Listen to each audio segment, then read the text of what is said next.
Évangile de Jésus-Christ selon saint Luc. Gloire à toi, Seigneur.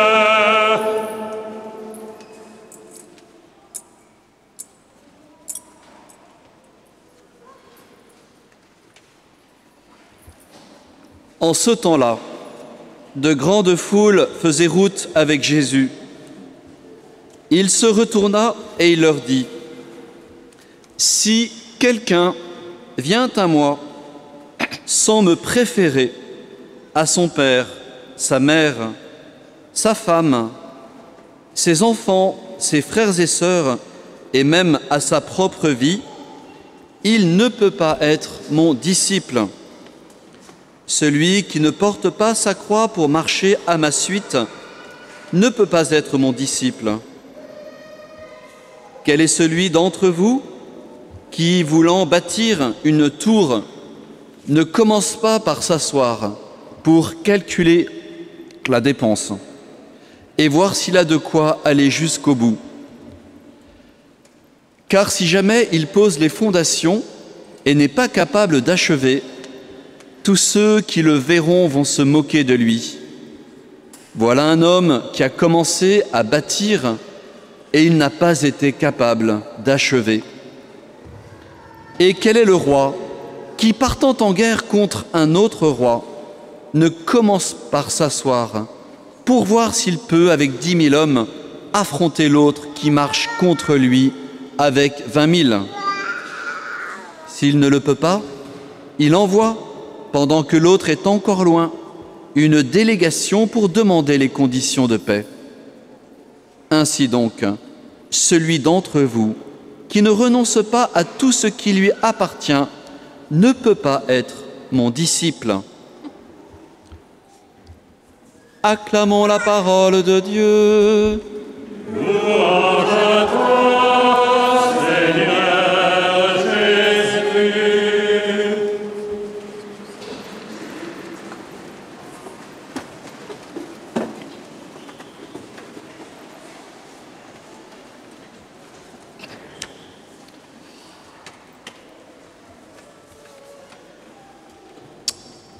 Le livre de la sagesse introduit cette liturgie de la parole avec ces phrases : « Les réflexions des mortels sont incertaines, nos pensées instables. »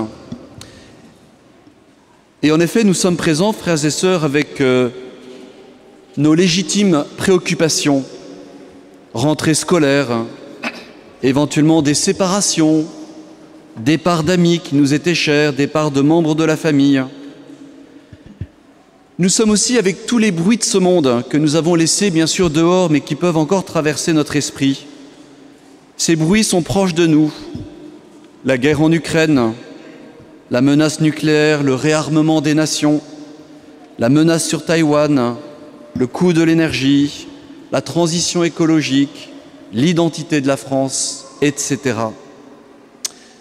Mes frères et sœurs, au cœur de ce monde, et au cœur de ce pays qui est le nôtre et que nous aimons, et au cœur de nos vies, résonne une parole, résonne la parole de sagesse que nous avons entendue dans la première lecture, une parole qui exprime un mystère bien plus grand que nos pensées, un mystère qui vient de plus loin, un mystère qui vient de plus haut que nous, le mystère du Dieu vivant et agissant.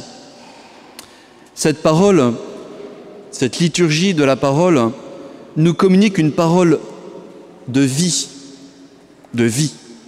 Sinon, nous perdons notre temps et autant partir faire une randonnée chaque dimanche matin, comme beaucoup de nos contemporains.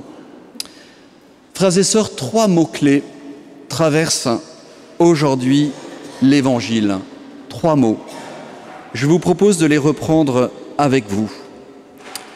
Il y a le mot disciple. Ce mot disciple, il est d'abord précédé par cette foule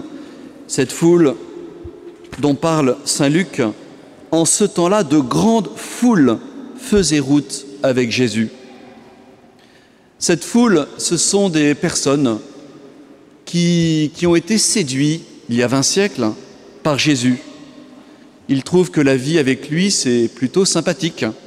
Jésus organise des pique-niques géants, c'est gratuit. Il guérit, il fait des miracles. Cette foule considère que Jésus est en effet une belle personne qui sort de l'ordinaire, agréable à écouter, agréable à regarder. Mais Jésus ne va pas parler de la foule. Il va dire « Qui peut être mon disciple ?» Qui est mon disciple? Avec le mot disciple, nous franchissons une étape. Le disciple, c'est celui qui a décidé de mettre en place une vie spirituelle. C'est vous et moi. Cette vie spirituelle, c'est la vie de prière personnelle. C'est la vie aussi sacramentelle. Aujourd'hui, c'est la messe le dimanche, pouvoir se confesser régulièrement. Être disciple, c'est aussi former son intelligence à travers toutes sortes de formations catéchétiques ou d'études bibliques. Le disciple, c'est ainsi celui qui a franchi une étape, qui est dans un chemin de conversion personnelle. Le disciple dont parle Jésus, c'est celui qui est entré dans le temps long. Il sait déjà que tout ne sera pas simple dans sa vie spirituelle, il y aura des épreuves, il y a aussi le mystère de la croix.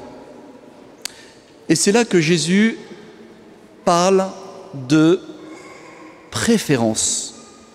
Quel beau mot que celui de préférence. Préférer.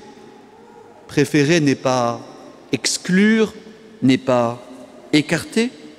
Il n'est pas question d'exclure son père, sa mère. Tu aimeras ton père, ta mère, tu honoreras, ton père et ta mère, c'est un commandement.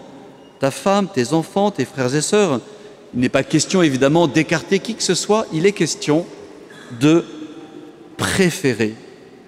Préférer, c'est pour nous reconnaître Dieu à son bon niveau, si je peux me permettre.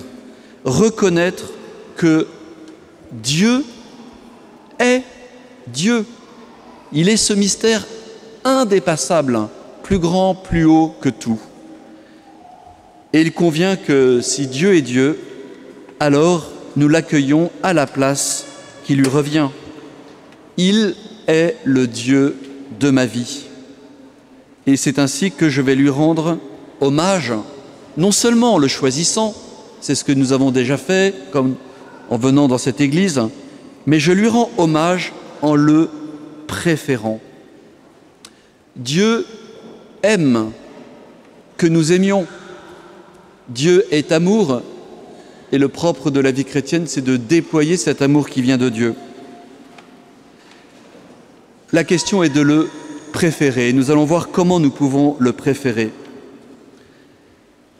Dès aujourd'hui, préparons-nous à un grand rendez-vous que nous allons tous connaître. C'est le rendez-vous de notre naissance au ciel, de notre passage, de notre seconde maternité, second accouchement. Qui allons-nous rencontrer à ce moment-là? Jésus lui-même, la lumière, le Verbe de Dieu, Dieu vivant. C'est lui que nous allons rencontrer et nous allons comprendre en un fragment d'une seconde qu'il est l'alpha et l'oméga, qui est celui qui nous aime depuis le début. Il est celui qui nous a invités toute notre vie à le préférer. Faisons le pari que, à ce moment clé de notre passage au ciel, notre vie passera comme un film. Et nous verrons de nous-mêmes, lorsque nous avons préféré Jésus, dans la charité, dans l'amour, dans la décision, et lorsque nous nous sommes écartés de cette préférence. Préparons-nous, frères et sœurs, à entendre cette question. M'as-tu préféré? Quand m'as-tu préféré? Qu'as-tu posé pour me préférer? Peut-être qu'à ce moment-là, nous verrons en effet des moments où nous avons préféré Dieu à un moment de charité que nous avons complètement oublié. Nous avons servi un pauvre, par exemple. Nous l'avons oublié, mais Dieu a inscrit dans sa mémoire cette rencontre. Peut-être qu'aussi à ce moment-là, nous verrons qu'une idole a pris le dessus sur cette préférence. Et malheureusement, nous sommes tous concernés par ces idoles qui peuvent nous rattraper. Être disciple, préférer, et enfin, s'asseoir pour calculer. On peut se demander ce que vient faire cette histoire de combat. Quel est le roi qui, partant en guerre contre un autre roi, ne commence pas par s'asseoir pour voir s'il peut affronter l'autre qui marche contre lui. Dans une vie spirituelle, nous passons progressivement de cette rencontre qui a allumé le feu en nous. Nous avons été, vous et moi, brûlés à un moment donné par Jésus, vivant. Et puis, pas à pas, nous sommes rentrés dans le temps long et nous nous sommes aperçus qu'une personne ne veut pas de cette préférence. Le mal, le malin, le diviseur, le diable, etc. Et le combat existe, c'est le combat entre nous et celui qui ne veut pas entendre parler de cette préférence qui le rend jaloux. Alors s'asseoir pour calculer, et c'était le troisième mot, s'asseoir pour calculer, c'est en fait se déterminer. Préparons-nous cette année à ce combat. Préparons-nous personnellement. Prenons une décision qui puisse être à notre portée. Prenons une décision consistante, mais que nous puissions tenir. Quelle lecture, quel saint, quel auteur spirituel, quel temps de prière va m'accompagner cette année? Qu'est-ce que je décide? Mais aussi, quel va être le don de moi-même cette année? Comment vais-je aussi me donner? Le disciple, il est serviteur, il est missionnaire. Comment je vais organiser le don de moi-même? Alors, frères et sœurs, nous sommes invités à cette préférence, à cette détermination, à cette parole de vie qui nous conduit à être disciples, parce que cette parole de vie nous rend encore plus grands. Demandons au Seigneur que nous puissions, pendant tous les dimanches qui vont venir, toutes ces semaines qui viennent, discerner pour entrer plus encore dans cette vie de disciple.